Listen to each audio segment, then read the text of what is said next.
Hi friends, welcome back to my channel SajuS TastelanD. എല്ലാവർക്കും പുതിയൊരു വീഡിയോയിലേക്ക് സ്വാഗതം. ഇന്ന് ഞാൻ ഷെയർ ചെയ്യുന്നത് നല്ലൊരു സ്നാക്സ് റെസിപ്പിയാണ്, ചിക്കൻ ചീസ് റോൾ. അപ്പോൾ സൂപ്പർ ടേസ്റ്റുള്ള ഒരു ഈവനിങ് സ്നാക്സ് റെസിപ്പിയാണ്. അപ്പോൾ അതെങ്ങനെയാണ് ഉണ്ടാക്കിയെടുക്കുക എന്ന് നോക്കാം. അതിനായിട്ട് ഞാൻ ഒരു കപ്പ് മൈദ എടുത്തിട്ടുണ്ട്. അതേ കപ്പിൽ തന്നെ 3/4 കപ്പ് ബ്രെഡ് പൊടിച്ചത് എടുത്തിട്ടുണ്ട്. ഇനി ഇതിലേക്ക് ആവശ്യത്തിനുള്ള സോൾട്ട് ചേർക്കാം.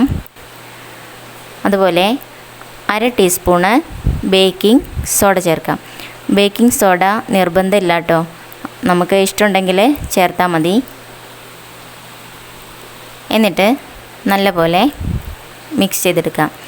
സോൾട്ടും ബേക്കിംഗ് സോഡയും അതുപോലെ തന്നെ നമ്മുടെ ഈ ബ്രെഡ് ക്രംസൊക്കെ നന്നായിട്ടൊന്ന് മിക്സായി വരണം. എങ്കിൽ മാത്രമേ നമ്മളിത് കുഴച്ചെടുക്കുമ്പോഴും ആ മാവിന് നല്ല സോഫ്റ്റ് ഉണ്ടാവുള്ളൂ. ഇനി ഇതിലേക്ക് 1 ടേബിൾ സ്പൂണ് ഓയിൽ ചേർത്തിട്ട് നല്ലപോലെ ഒന്ന് മിക്സ് ചെയ്തെടുക്കാം. ഇപ്പം നന്നായിട്ട് മിക്സായി വന്നിട്ടുണ്ട്. ഇനി ഇതിലേക്ക് കുറേശ്ശെ വെള്ളം ചേർത്തിട്ട് നല്ലപോലെ കുഴച്ചെടുക്കാം. നമ്മൾ ചപ്പാത്തിക്കൊക്കെ കുഴച്ചെടുക്കുന്ന ആ രീതിയിൽ കുഴച്ചെടുത്താൽ മതി. നല്ല സോഫ്റ്റായിട്ട് കുഴച്ചെടുക്കാം. വെള്ളം ചേർത്ത് കൊടുക്കുമ്പോൾ വളരെ കുറേശ്ശെയായിട്ട് ചേർക്കാം കേട്ടോ, അല്ലെങ്കിൽ നമ്മുടെ മാവ് അത്ര ശരിയായി കിട്ടില്ല. അപ്പോൾ മാവ് നല്ലപോലെ കുഴച്ചെടുത്തിട്ടുണ്ട്. ഇനി ഇത് കുറച്ച് സമയം ഒന്ന് മാറ്റി വയ്ക്കാം. ഇനിയിപ്പോൾ ഒരു പാന് ചൂടായി വരുമ്പോൾ അതിലേക്ക് കുറച്ച് ഓയിൽ ഒഴിച്ചു കൊടുക്കാം. അപ്പോൾ ഞാൻ 2 വെളുത്തുള്ളി, ഒരു ചെറിയ പീസ് ഇഞ്ചി, അതുപോലെ തന്നെ ഒരു വലിയ പച്ചമുളക് നീളത്തിലരിഞ്ഞത്, ഒരു തക്കാളി, ഒരു സവോള, ഇതൊക്കെയാണ് ഞാൻ എടുത്തിരിക്കുന്നത്. അപ്പോൾ നമ്മുടെ ഓയിൽ ഇവിടെ ചൂടായിട്ടുണ്ട്. അതിലേക്ക് ഇഞ്ചിയും വെളുത്തുള്ളിയും ചേർക്കാം. എന്നിട്ട് സവോള ചേർക്കാം കേട്ടോ. സവോള ഞാൻ വളരെ ചെറുതായിട്ടാണ് അരിഞ്ഞെടുത്തിരിക്കുന്നത്. ഇനി നല്ലപോലെ ഒന്ന് വഴറ്റിയെടുക്കാം. ഇനി ഇതിലേക്ക് ആവശ്യത്തിനുള്ള ഉപ്പ് ചേർത്ത് കൊടുക്കാം. ഇപ്പോൾ സവാള നല്ലപോലെ വാടി വന്നിട്ടുണ്ട്. എടുത്ത് വെച്ചിരിക്കുന്ന തക്കാളി ചേർത്തിട്ട് നല്ലപോലെ വഴറ്റിയെടുക്കാം. തക്കാളി ഞാൻ വളരെ ചെറുതായിട്ട് കനം കുറച്ചാണ് അരിഞ്ഞെടുത്തിരിക്കുന്നത് കേട്ടോ. ഇപ്പോൾ പച്ചമുളക് കൂടി ചേർക്കാം. പച്ചമുളകിന് അധികം എരിവൊന്നുമില്ല കേട്ടോ. നമ്മളിതിലേക്ക് വേറെ മസാലയൊക്കെ ആഡ് ചെയ്യുന്നുണ്ട്. അപ്പോൾ ഇനി 1/4 ടീസ്പൂണ് മഞ്ഞൾപ്പൊടി, 1 ടീസ്പൂണ് മുളക് പൊടി, 1/4 ടീസ്പൂണ് കുരുമുളക് പൊടി, ഇതെല്ലാം കൂടി ചേർത്തിട്ട് നല്ലപോലെ വഴറ്റിയെടുക്കാം. അതിൻ്റെ പച്ചമണമൊക്കെ ഒന്ന് മാറുന്നത് വരെ വഴറ്റിയെടുക്കാം. ഇനി ഇതിലേക്ക് 1/2 ടീസ്പൂണ് ഗരം മസാല കൂടി ചേർക്കാം. ഇനി ഞാനൊരു 5-6 പീസ് ബോൺലെസ് ചിക്കന് ഉപ്പിട്ട് വേവിച്ചെടുത്തിരിക്കുന്നതാണ്. അത് ജസ്റ്റ് ഒന്ന് ക്രഷ് ചെയ്തെടുത്തിട്ടുണ്ട്.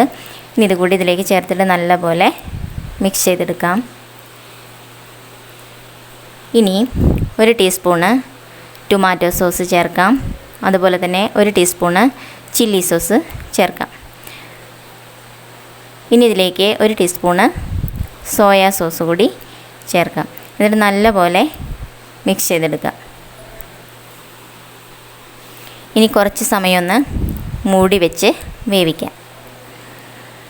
ഇനിയിപ്പോൾ ആ സമയം കൊണ്ട് നമുക്കൊരു ബൗളിലേക്ക് 1 മുട്ട പൊട്ടിച്ചൊഴിക്കാം. എന്നിട്ടത് നല്ലപോലെ ഒന്ന് ബീറ്റ് ചെയ്തെടുക്കാം.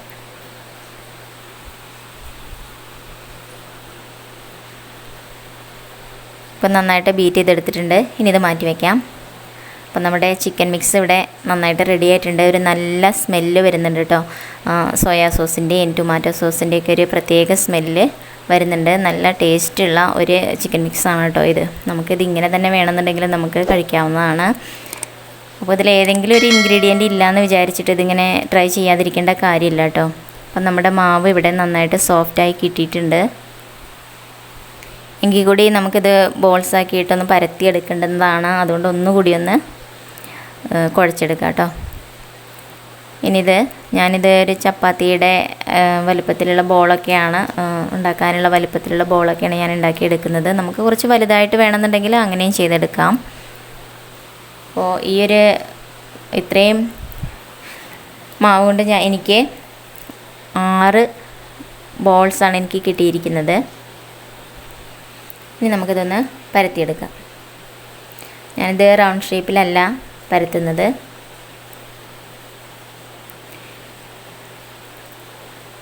ഇതുപോലെ പരത്തിയെടുക്കാം കേട്ടോ. അപ്പോൾ നന്നായിട്ട് എടുത്തിട്ടുണ്ട്. ഇനി ഇതിലേക്ക് ഒരു സൈഡിലേക്ക് നമ്മുടെ ചിക്കൻ മിക്സ് വെച്ച് കൊടുക്കാം.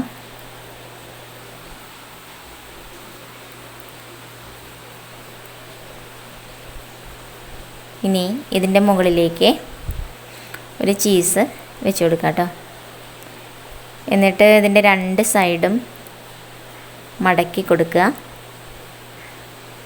എന്നിട്ട് ഇതുപോലെ ഒന്ന് മടക്കി റോൾ ചെയ്തെടുക്കാം. അപ്പോൾ നമ്മളൊരു റോൾ ഇവിടെ റെഡിയാക്കി എടുത്തിട്ടുണ്ട്. ഇനി ഒന്നുകൂടി ഞാൻ കാണിക്കാം. അപ്പോൾ എല്ലാവർക്കും അറിയാവുന്നത് തന്നെയായിരിക്കും, എങ്കിലും അറിയാത്തവരും ഉണ്ടാവും. അപ്പോൾ അവർക്ക് വേണ്ടി കൂടിയാണ് ഞാനിത് ഷെയർ ചെയ്യുന്നത്.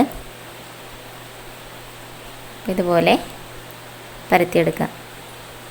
അപ്പോൾ നമുക്ക് മൈദയ്ക്ക് പകരം ഗോതമ്പ് പൊടി യൂസ് ചെയ്യാവുന്നതാണ്. അപ്പോൾ ഒന്നുകൂടി ഹെൽത്തി ആയിരിക്കും. അപ്പോൾ ഇത് മൈദയിലാണല്ലോ ചെയ്തെടുക്കുന്നത്, അതുകൊണ്ട് ഇത് ഉണ്ടാക്കുന്നില്ല അങ്ങനെയൊക്കെ ചിന്തിക്കുന്നവർ പലരും ഉണ്ടായിരിക്കും കേട്ടോ. അപ്പോൾ അങ്ങനെയുള്ളവർ ഗോതമ്പ് പൊടിയിൽ ചെയ്തെടുത്താൽ മതി. എങ്ങനെയായാലും സൂപ്പർ ടേസ്റ്റ് തന്നെയാണ്. നമ്മളിതിൽ ബ്രെഡ് ക്രംസ് ചേർത്ത കാരണം ഒരു പ്രത്യേക ടേസ്റ്റ് ഉണ്ട് ഈ റോളിന് കേട്ടോ. ഇതിൻ്റെ മുകളിലേക്ക് ചീസ് വെച്ച് കൊടുക്കാം. എന്നിട്ട് 2 സൈഡും മടക്കിയെടുക്കാം.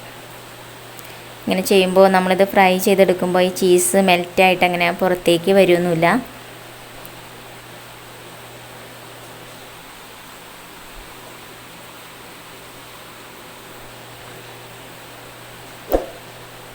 അപ്പോൾ നന്നായിട്ട് റോൾ ചെയ്തെടുത്തിട്ടുണ്ട്. ബാക്കി കൂടി അങ്ങനെ ചെയ്യാം. അപ്പോൾ നമ്മുടെ 6 റോളും ഇവിടെ റെഡി ആയിട്ടുണ്ട്. ഇനി നമുക്കിത് ഇങ്ങനെ തന്നെ വേണമെങ്കിലും ഡീപ്പ് ഫ്രൈ ചെയ്തെടുക്കാവുന്നതാണ്. പക്ഷെ ഞാൻ അങ്ങനെയല്ല ചെയ്യുന്നത്. ഒരു പാനിലേക്ക് ആവശ്യത്തിനുള്ള ഓയിൽ ഒഴിച്ചു കൊടുക്കാം. കുറച്ചധികം ഓയിൽ വേണ്ടി വരും. ഇനി ഓയിൽ ചൂടാവട്ടെ.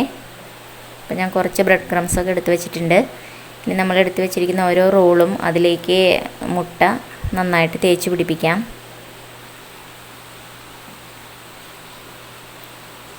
ഇനി ബ്രെഡ് ക്രംസിൽ നന്നായിട്ട് പൊതിഞ്ഞെടുക്കാം. ഇനി ചൂടായ എണ്ണയിലേക്ക് ഇട്ട് കൊടുത്തിട്ട് നല്ലപോലെ ഫ്രൈ ചെയ്തെടുക്കാം കേട്ടോ. നല്ലൊരു ഗോൾഡൻ ബ്രൗൺ കളർ ആവുന്നത് വരെ ഒന്ന് ഫ്രൈ ചെയ്തെടുക്കാം. ഞാൻ ലോ ടു മീഡിയം ഫ്ലെയിമിൽ വെച്ചിട്ടാണ് ഞാൻ ചെയ്യുന്നത്. ഹൈ ഫ്ലെയിമിൽ വെക്കരുത്. അപ്പോൾ നമ്മുടെ ബ്രെഡ് ക്രംസൊക്കെ പെട്ടെന്ന് കരിഞ്ഞിട്ട് അതിൻ്റെ ടേസ്റ്റ് മാറും. മാത്രമല്ല എണ്ണയൊക്കെ പെട്ടെന്ന് തന്നെ കേടാവും കേട്ടോ. അപ്പോൾ ബാക്കിയുള്ളത് നമുക്ക് ഫ്രൈ ചെയ്തെടുക്കാനായിട്ട് ബുദ്ധിമുട്ടായിരിക്കും. അപ്പോൾ ഒരെണ്ണ ഇവിടെ റെഡി ആയിട്ടുണ്ട്. ഇനി ഇത് നമുക്ക് എണ്ണയിൽ നിന്ന് കോരിയെടുക്കാം. ബാക്കി കൂടി അതുപോലെ ചെയ്തെടുക്കാം. നമ്മൾ ഇങ്ങനെ ഫ്രൈ ചെയ്തെടുത്തതിന് ശേഷം ബാക്കി വരുന്ന എണ്ണ വീണ്ടും ഉപയോഗിക്കാതിരിക്കുന്നതാണ് കേട്ടോ നല്ലത്. ഞാനങ്ങനെ എടുക്കാറില്ല, ഞാനത് കളയാണ് ചെയ്യാറ്. അപ്പോൾ അതിനാവശ്യത്തിനുള്ള എണ്ണ മാത്രം നമ്മൾ എടുത്താൽ മതിയാവും. അപ്പോൾ നമ്മുടെ ചിക്കൻ ചീസ് റോൾ ഇവിടെ റെഡി ആയിട്ടുണ്ട്. അപ്പോൾ നമുക്കൊന്ന് കട്ട് ചെയ്ത് വെക്കാം കേട്ടോ. കണ്ടില്ലേ, നല്ല സൂപ്പർ ടേസ്റ്റാണ്. ചീസൊക്കെ നന്നായിട്ട് മെൽറ്റ് ആയിട്ടുണ്ട്. അപ്പോൾ എല്ലാവരും ഈ റെസിപ്പി ഒന്ന് ട്രൈ ചെയ്ത് നോക്കണം. അപ്പോൾ ഇതിലേതെങ്കിലും ഒരു ഇൻഗ്രീഡിയൻ്റ് ഇല്ലയെന്ന് വിചാരിച്ചിട്ട് ഇത് ട്രൈ ചെയ്ത് നോക്കാതിരിക്കരുത്. അപ്പോൾ സോയാ സോസൊന്നും അങ്ങനെ എപ്പോഴും വീട്ടിലുണ്ടാവണമെന്നില്ല, എങ്കിലും ഇതൊന്ന് ട്രൈ ചെയ്ത് നോക്കണം. എങ്ങനെയായാലും സൂപ്പർ ടേസ്റ്റാണ്. അപ്പോൾ വീഡിയോ ഇഷ്ടമായിട്ടുണ്ടെങ്കിൽ ലൈക്ക് ചെയ്യുക, ഷെയർ ചെയ്യുക, കമൻറ്റ് ചെയ്യുക. മാത്രമല്ല ചാനൽ സബ്സ്ക്രൈബ് ചെയ്യാത്തവരെല്ലാവരും ചാനൽ സബ്സ്ക്രൈബ് ചെയ്യാം. തൊട്ടടുത്ത് കാണുന്ന കുഞ്ഞു ബെല്ല് കൂടി ഒന്ന് എനേബിൾ ചെയ്യാൻ മറക്കരുത്. ഇനി പുതിയൊരു വീഡിയോയിൽ പുതിയൊരു റെസിപ്പി ആയിട്ട് കാണാം. Thank you, by.